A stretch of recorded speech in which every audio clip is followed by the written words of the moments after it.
This week on the MS Refresh Show, all about Microsoft Viva. New product bundle is out. It is a 75% old stuff repackaged plus 25% new stuff, it sounds like. Not a whole lot in pricing details, a little bit, but stick around for details. Subscribe to stay in the know. This is the MS Refresh Show.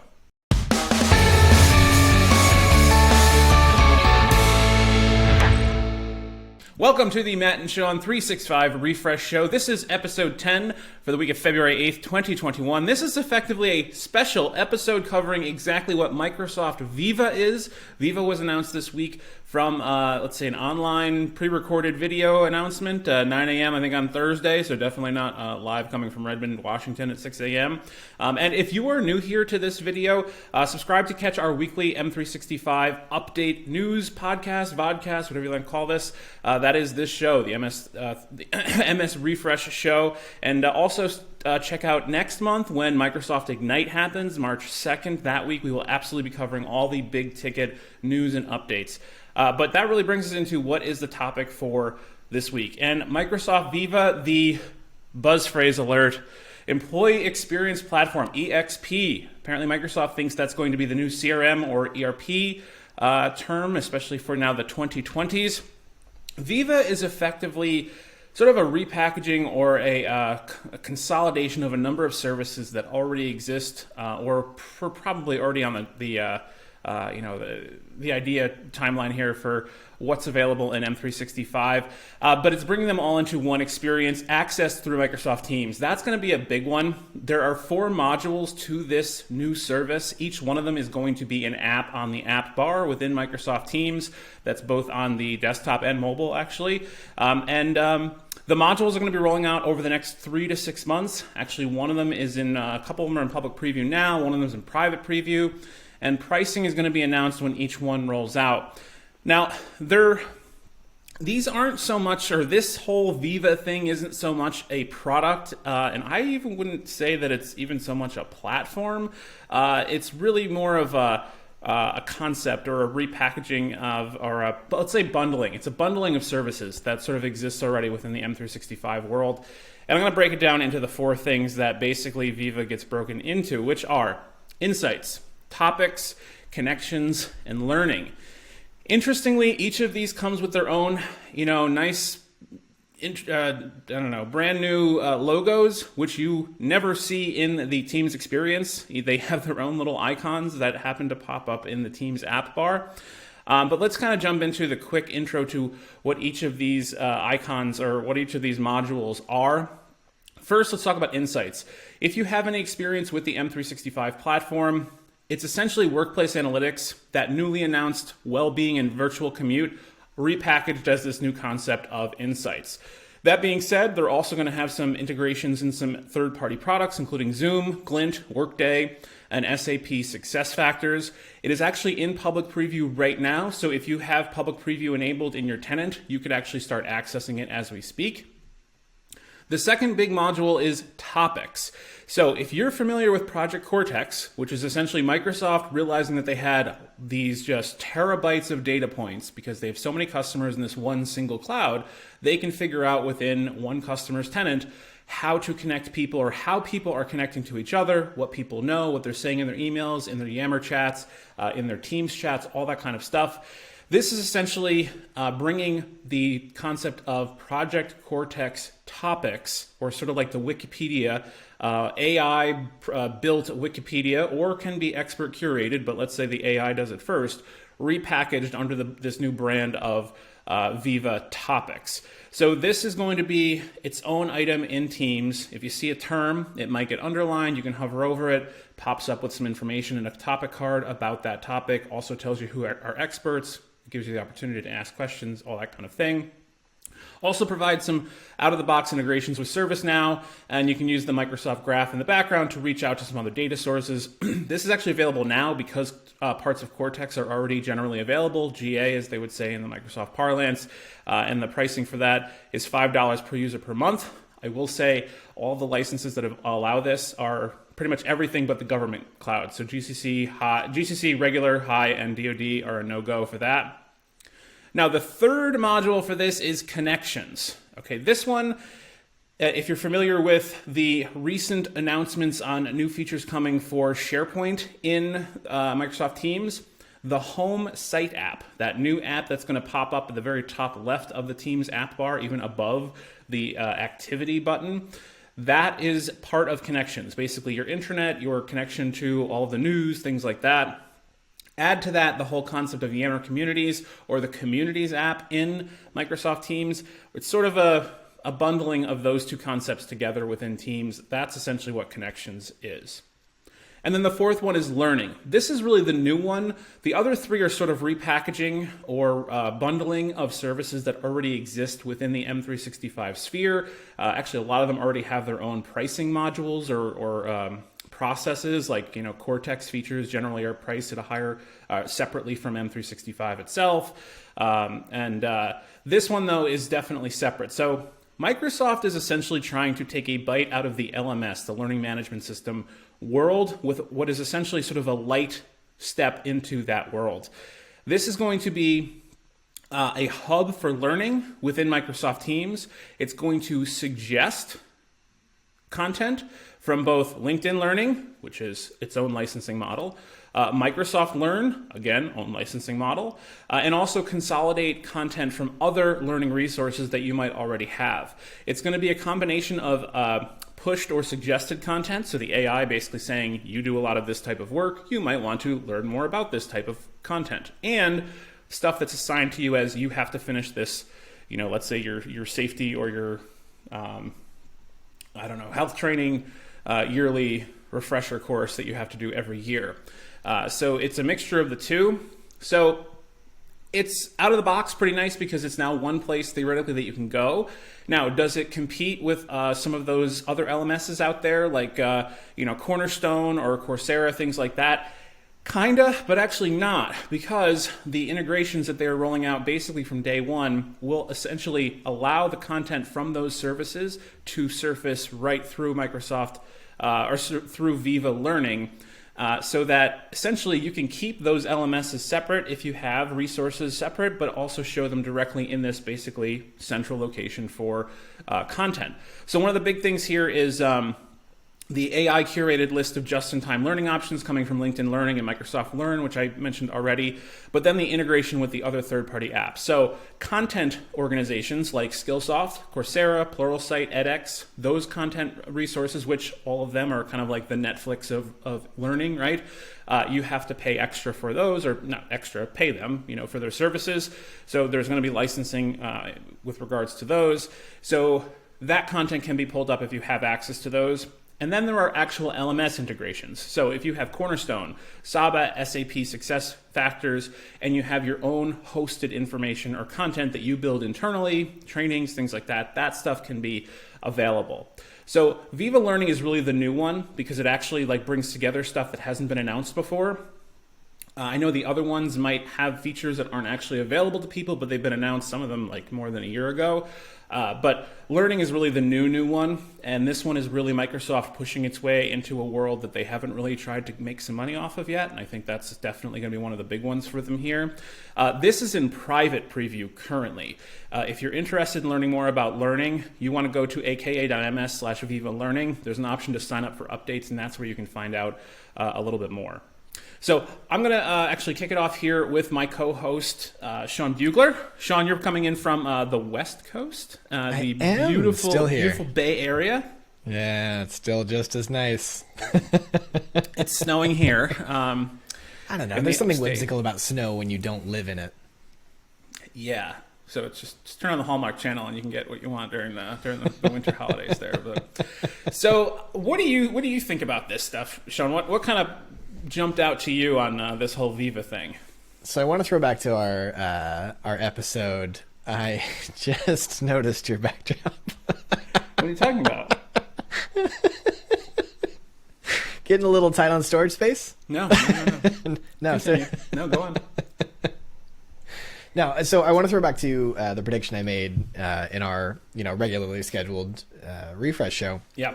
Where I suggested that this event, if you can call it that, was going to be focused on kind of the touchy-feely. You know, I mentioned the commute, I mentioned the Headspace integration. Yeah. And I'd like to go ahead and claim like you were right. Like 40% victory. I'm going to call it 40%. Oh, God, no. You were like, this is more like 80. You gave specific examples, but like there was a lot to it. This is all, I mean, a lot of this is touchy-feely, really. I mean, learning is touchy-feely, just kind of by concept, right? Like, yeah. And in fact, I, because I got up at 6 a.m. Because I'm on the West Coast here. I got up at 6 a.m. to watch the pre-recorded video like a sucker. Wow, you're dedicated. I watched it on Saturday after the Thursday that it came out. Smart man. And I took some notes because I knew we were going to be talking about this. And I literally wrote Microsoft Teams for the soul. That's what I wrote. And I think that about sums it up. You know, if you think about what Microsoft Teams is it's this holistic amalgamation of all these different tools and services tied up under, one roof. And I think that that's really what Viva is, but for, the hearts and minds part of it. So it was really interesting to see that narrative forming. And obviously you said it yourself that this was, so much of it was a rebranding, a realignment, which I'm not necessarily overtly against, but I do want to make sure that this isn't just a money grab, that we're not taking a bunch of various disparate things and tying them together and saying $5 per user per month, please. Right. So let's actually jump into the pricing. So a lot of the features that are part of this. So, Insights, for example, that is essentially workplace analytics, the well-being and the virtual commute, like those things from what I heard, and I don't think, I could be wrong, but and maybe correct me, but like workplace analytics, is that an extra license that you have to pay on top of? You do. Okay. So it's a really good question. So I want to make sure that I highlight this here, that the licensing specifically in Insights, and I think this is going to be the model that they're going to go pricing wise across all the modules, which is that they're going to give you a little bit for free. They're going to give you a little taste. The Insights, personal analytics, or I'm sorry, my analytics, that's going to come with. That's part of it. Yep. And this is actually something that's already been indicated on their landing page for this. So my analytics is going to be brought into Viva Insights, and that's just going to be part of it for free, as long as you're on the appropriate tier. Yeah, right. Yeah. Sure. Yeah.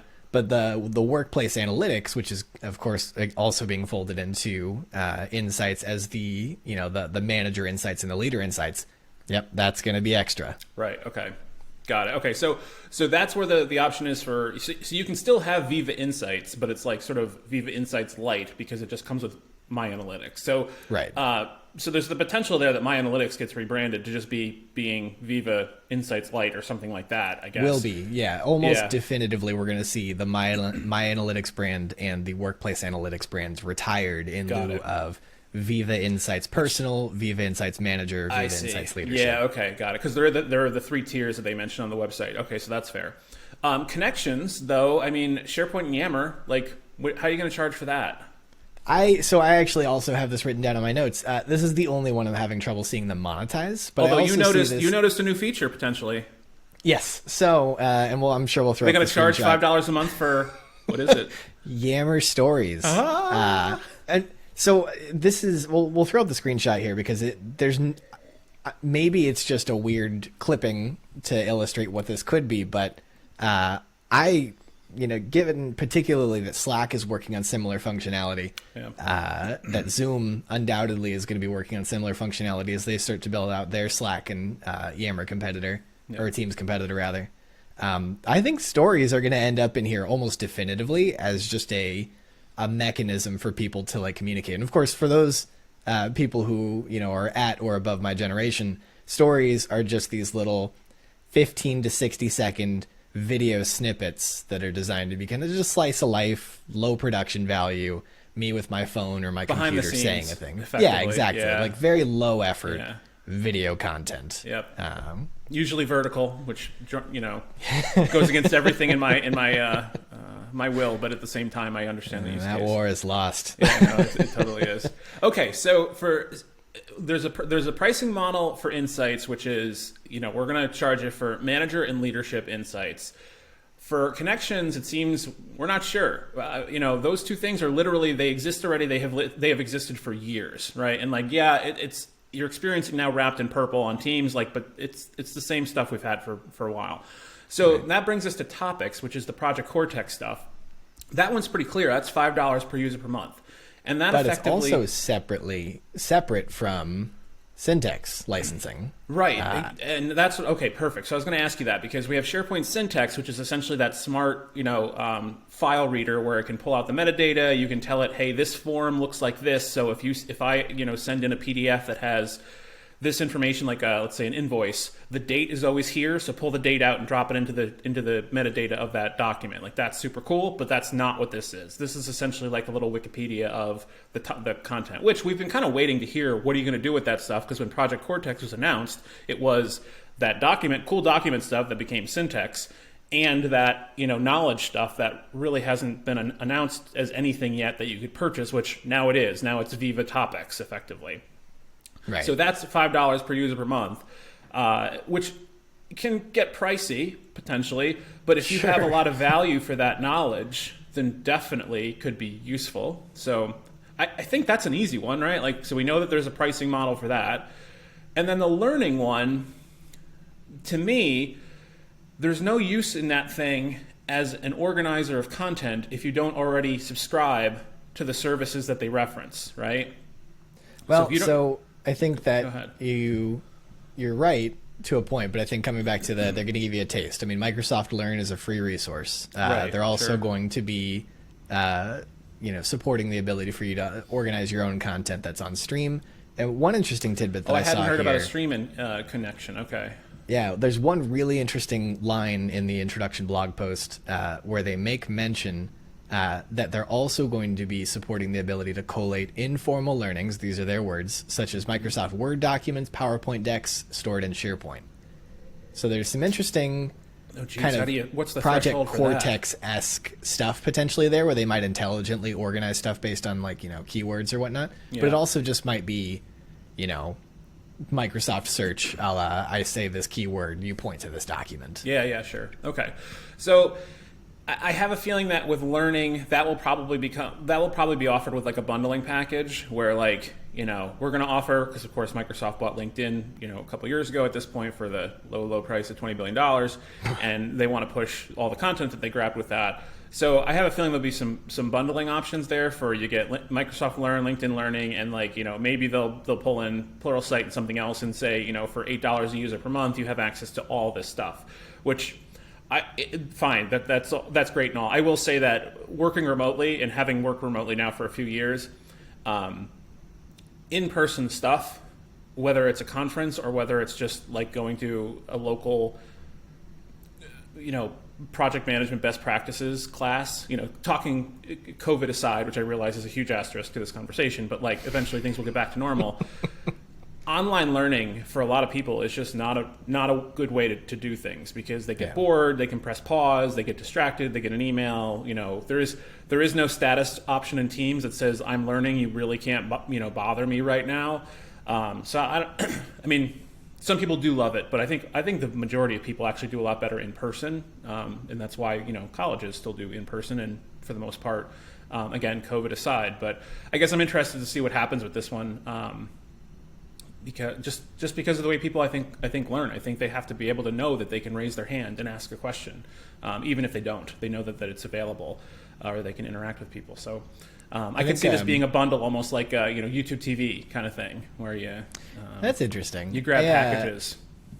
So my prediction is going to be that they're not going to charge for Learn. I think that that's just going to be similar to Insights. I think that there's going to be that free tier that's just there from day one, but I think that they're going to depend on the funnel to nudge people towards LinkedIn Learning. And I don't think, this is where I'm going to disagree, I don't think that they're going to have any bundling pricing. I think that they're just going to hope that deep integration with LinkedIn Learning is a compelling enough value proposition. They're like, oh, we're already using Learn or Microsoft Learn, and we're already using it to point to our own resources, but it would be really nice if we could have those PMP courses and all that just funneled in there. Yeah, I guess really interesting thing I wanted to highlight, that I also think there's this just-in-time element to the Microsoft, to the Learn element that I don't think they highlighted very well, which is there's going to be like a Teams extension into the chat. So you'll actually be able to I think about this as a person who works on the technology side of things in my organization. People come to me all the time and just assume that I'm good at computers, therefore I must be good at blank. You're good at computers. You must be good at Excel, which I am. Oh, you're good at computers. You must be good at You're not PowerPoint. proving your point here. I am. I know. By the way, that video you referenced that has 1 million plus views on Excel, I watched part of that. It is really good. And Thank you. It's annoying to me that you probably didn't get paid for like royalties on that, which I did not. No. That's Anyway. just a pat on the back when people find me and send me DMs and say, Right, yeah. You changed my life. right. Anyway, continue. No, so you can chat, and you can actually just, much in the same way you can drop in a GIF, or you can drop in a file, you're going to be able to drop in content from Viva Learn. So there's this just-in-time component of 2-minute, 5-minute videos that I think is going to be really, really, really compelling. Definitely agree with you there. Do you think that the brand is going to be like, so I always found it annoying that, like the Yammer app, when it got brought into Teams, it became communities, and like, yeah, but it's Yammer. Like, let's just acknowledge that. It even uses the icon. It just has a different name. So now we're talking Viva, but then when you see the actual screenshots of this in Teams, you have Topics, which has its own icon, and it's not the pretty X, colorful icon that they rolled out. The branding on this, I will say the name, I have to say, I have been complaining about them stealing vernacular words out of the English language for a long time now. I actually like this name. I'm cool with it. That being said, it steals a vernacular, regular word out of a number of Latin-based language. So, We're coming for you, Spain. Necesitamos continuar a recordar en español. No, yeah, but it seems like the actual name is not going to be something people say. Like, I go to Word and I write a document. I go to Teams and I send a chat or I start a call. I don't think people are going to say I'm going to go to Viva. Like, do you see that?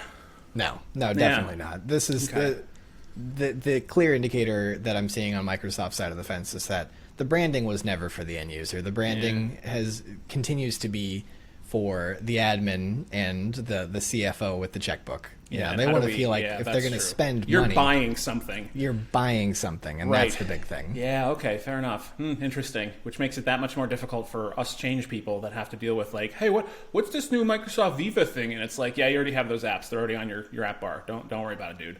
You're good. We're going to distill it down to Learn, Topics, Insights, Connections, which are all, to your point, English vernacular words. Right, So we didn't get too far away from it. But I'm okay with I am okay with descriptive words for like the. It doesn't have to be like a named app. It can be like, this is the section of Teams that's for my insights. Yeah, like that's fine. I hate Microsoft Teams because like, how do I get to a team in Teams? Do I capitalize the letter T? And like that question kills me. But I'm okay with descriptive words in like the apps themselves, like chat. Sure. It's like it's chat. You go to chat. Like I'm not going to tell you can't use the word chat for that, right? Like that makes total sense. But okay, so I think last question for you, from me at least, before we finish up here, who is the intended audience here? So Microsoft's been pushing super hard on the small medium business the last few years because I think they realized that like the enterprises that are out there, they've already grabbed onto and tried to already upsell the E5 as much as they possibly could. Who do they go after for this, and who do you think is? Do you think small and medium business has a use case here, or is this just for the the WalMarts and Fords and Nestle's of the world?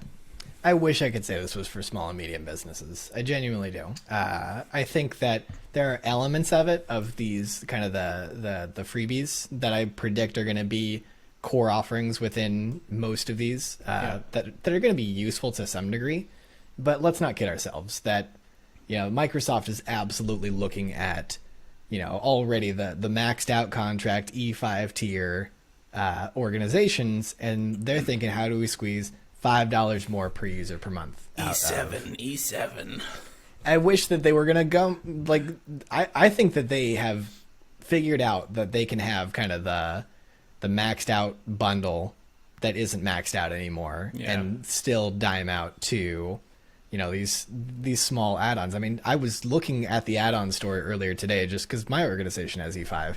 Yep. My God, like the amount of stuff that they say, like, oh, well, you got E5, so now you have the platform. Yeah. So, I want to be wrong, but I don't think I am. Yeah. Okay. Yeah, I think my take on this is that this is really only for the big organizations. I coming from the knowledge management side of things, I think the Project Cortex stuff is like the coolest thing in the world. Because I've been to so many knowledge management conferences, and KM stuff is just so manual, or has been since like the 80s and 90s when KM was really becoming like a pure, like, maybe not science, but like we're going to actually put resources into this in corporations.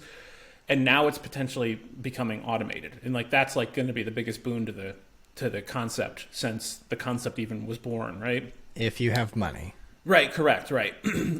But it doesn't really matter unless you have so many data points that you can actually pull real information out of that cloud of data. And I don't think that really exists until you have, I want to say like, not just several thousand people, but several tens of thousands of people, I think. I think this is a 50,000 person, maybe not that many, maybe 25,000. Like I'm in an organization around, I'll say around 10-ish, throwing out a random number that's close but not exact.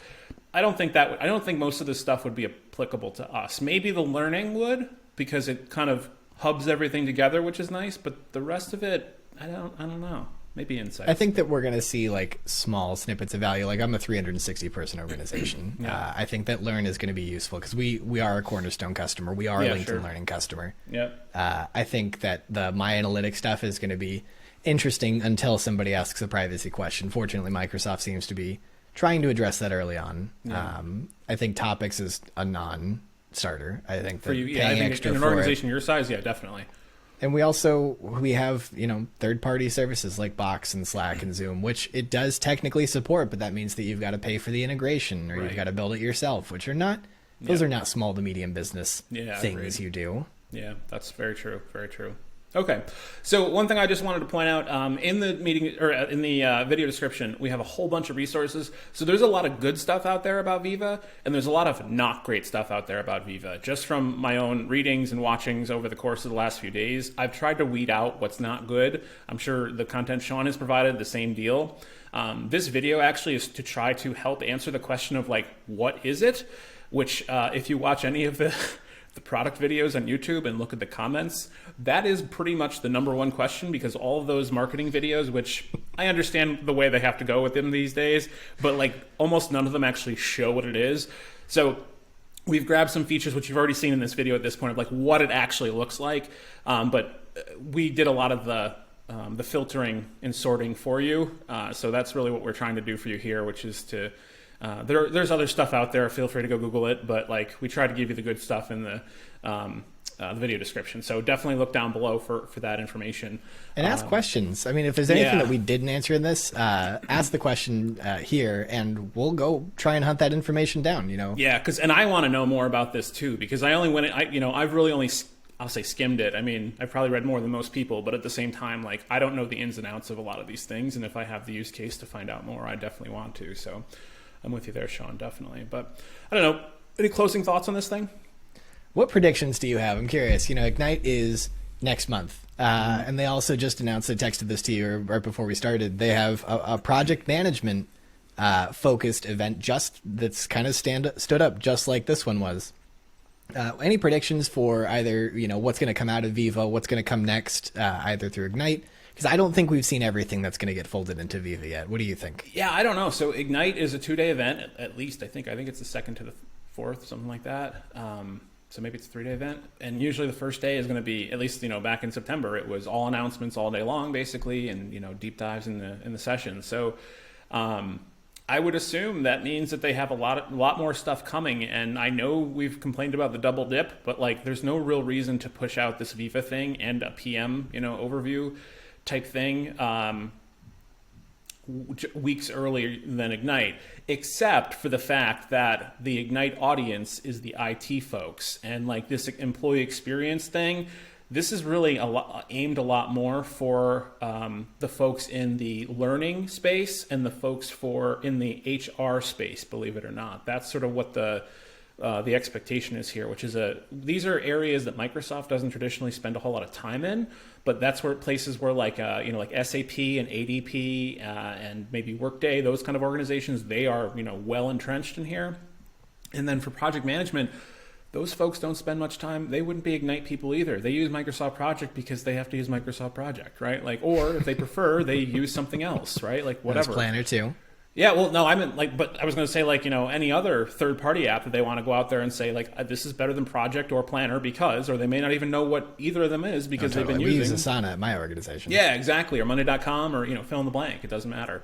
So I don't know. Maybe they do double dip because the audiences are different, and they just assume that, hey, we'll let you know about all this project stuff during Ignite too, and we're going to have a bunch of sessions on it because we already talked to the project people, the PMPs and all those folks in that realm, because they're not going to be here, and we're not going to feel bad about that double dipping, which I don't really consider that. I don't consider that double dipping. Ignite to Ignite is double dipping, but I guess we'll see. But I'm fingers crossed. A lot of good stuff coming out of Microsoft Teams, I hope, especially upgrades in the meeting and the team itself. The Teams, how it works. The concept of a team, not the app. This is the branding issue right here. Can't even get the concept out without having to explain what I'm trying to talk about. That kind of stuff. So yeah, that's what I'm excited about and hopeful to see good stuff. So I guess we'll see. I'm Babe Ruth in it. I think the Yammer brand is on the way out. I don't think that Ignite is going to be. I don't think Ignite is going to be where they announce it. But I'm calling the shot. I think Yammer's on the way out. I think Yammer is going to get embedded into the Teams experience fully, or it's going to get embedded into the SharePoint experience fully as SharePoint communities or anything like that. But we've already seen, to your point earlier, the Yammer brand is being obfuscated in a lot of different areas. I think that it's a value add proposition in a lot of different areas. So I'll be interested to see. And I think that we'll start to see some indications of that at Ignite. I mean, theoretically, you could argue that Teams is just going to become the OS of the cloud, right? And SharePoint could go away and just become Teams sites, and Yammer could be Teams communities, and all of the other apps could just become Teams docs and Teams spreadsheets. Depends on how popular Teams gets. I mean, it already is. They've already forced it to be, regardless of whether it actually is popular. It just is. You can't avoid it, so it's popular by default. It's kind of like the homepage, of your intranet. Popular by default would be such a great book title for the rise of Teams. Oh, I like that. Or a band name, something let's like that. Let's file that away. Yeah, I like that. But it's kind of like, the homepage on your intranet, when it's your landing page on your browser default homepage. You can't look at those metrics and take them for actual numbers, because when everybody opens their browser, it's just oh, yay, look at us, we're so popular. It's no. Daily active users for the iPhone. So... All right, so let's wrap it up there. Sean, thank you very much for chatting with me. I will see you next week for our regular episode and updates. Sorry for everybody who normally checks in for this week, but we will cover all the other changes that have happened on the roadmap and whatnot next week. And with that, please leave a comment. Any questions? We mentioned that before. Just drop them in the comment section below. And let's see, anything else? A like and subscribe is much appreciated. Yada, yada, yada. And Sean, thanks so much. We will see you next week, and everybody else, we'll see you next week, and everybody else again. Plan on stopping by again for the MS Ignite recap in early March, because we will definitely be covering all the ins and outs and how that stuff affects you in a realistic way. Hopefully you felt that this one gave you the same sort of overview, and if you liked today's video, it'll be just the same way, and try to sift through all the marketing crap that's out there. So. We're here for the people. Here for the people. That's it. And with that, boom.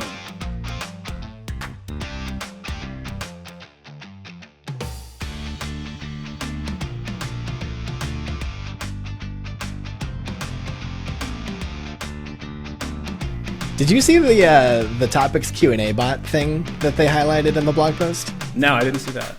So this is wild. So there's, I don't know exactly where it's going to end up. I think it might be a web part, or maybe it's just going to be part of the Topics app in Teams. But you can actually just ask a question, and it'll use the Microsoft search or the graph integration, and it'll try to pull the answer based on the information it's got based on that topic. But if it doesn't find the answer, it'll go harass whoever it thinks is the top expert on that topic. Hello, CEO. I think you know about cost estimating, because you did it 15 years ago. Oh my god, that is going to be great.